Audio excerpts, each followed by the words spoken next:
So if you've ever got halfway through a Reaper project and decided you need to tweak the tempo, you probably want to know a little bit about the Timebase options. If you're looking for a quick fix, just look that way.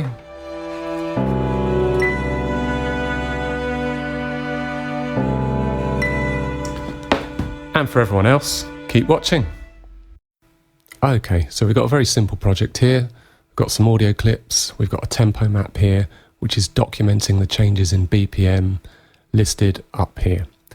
Now, if we want to change the speed at any point along the tempo map, we need to be aware of these options under project settings. That's Alt-Enter. Okay, so for example, if I want to change the speed of this little section of the music, the top drop-down menu, Timebase for items, envelopes, markers, will tell the audio how to respond to that change in tempo. The bottom drop-down menu, Timebase for tempo, time signature, envelope, will tell the rest of the tempo map how to respond to that change in tempo. It should be noted that nothing before that tempo change will be affected by this at all. Okay, it's everything that happens from the point of the tempo change. Right, so for simplicity's sake, we're going to leave the bottom drop-down menu set to beats, and we're going to focus on the top one. And the first option we're going to work with is beats, position, length, rate. Now, this tells the audio to adapt entirely to any changes on the tempo map. So let's see what that looks like. So I'm going to reduce the tempo here from 120 to 80. And as you can see, the audio clips remain completely aligned with the tempo map. So two things have happened here. Firstly, the beginnings of each audio clip have been moved so that they match the position they were in the tempo map before. And the second thing that's happened is on the portion of the tempo map that's been slowed down, the audio has been slowed down as well to match it.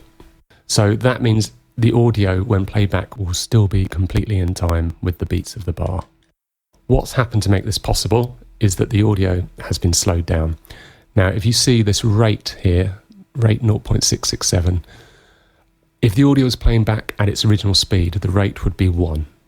So a rate of 0.667 is going to be 66% the speed that it played back at the start. Okay, so this is obviously great. It keeps everything in sync with the tempo map. I suppose the disadvantage is that you're getting some loss in audio quality as a result because you're slowing down audio. One caveat about this method, if you've got audio that overlaps different blocks of tempo, it will get very confused and it won't work. So you might need to use the S function and chop your audio up a little bit before doing this. Each audio block, it doesn't need to start at the beginning of that tempo change. So here, this could start at this point. It would still remain in time once I'd use this method, but it can't start before this block of tempo. So let's undo and look at the next option. And we're going to go to beats, position only. So let's see what this does. Once again, I'm going to lower the tempo on this section from 120 to 80. As you can see, once again, it's aligned the start times of the audio so that they remain synchronized to the tempo map. What it hasn't done this time is change the speed of the audio on the section that's been slowed down. So that, of course, means, we've slowed the speed down to 80 here, so this lasts a lot longer, this section, but the audio doesn't, so we've created a gap. If we were to do the opposite and to speed up this section, so let's go for something crazy, 250, the opposite problem occurs. So the audio is now much longer than that block of time, so it's overlapping the next section. So that's just something to be aware of.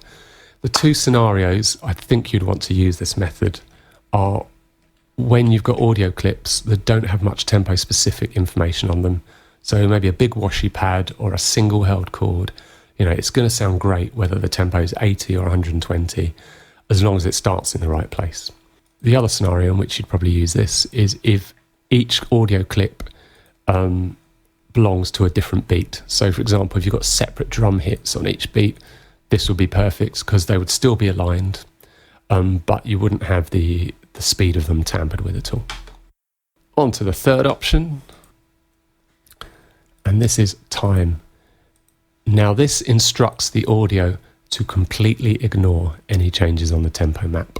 So if this audio clip was 30 seconds from the start of the project, it will remain in absolute time at 30 seconds from the start of the project. It will ignore whatever changes in relative time are happening on the tempo map.